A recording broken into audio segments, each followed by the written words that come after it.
Hi guys, I am Chandni and welcome back to another styling sessions with me.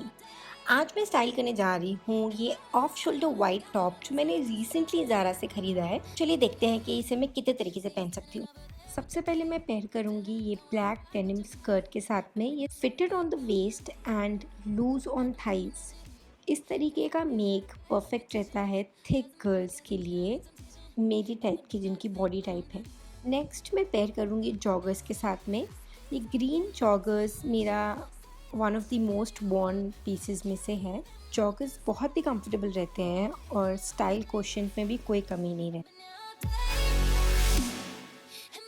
Lastly मैं pair करूँगी with high waisted checkered pants. If you like looking tall then I think you should opt for high waisted pants. They are a fabulous way to add some length to your body. Subscribe to my channel and also follow both my Instagram handles. I post on a regular basis. Come join me there.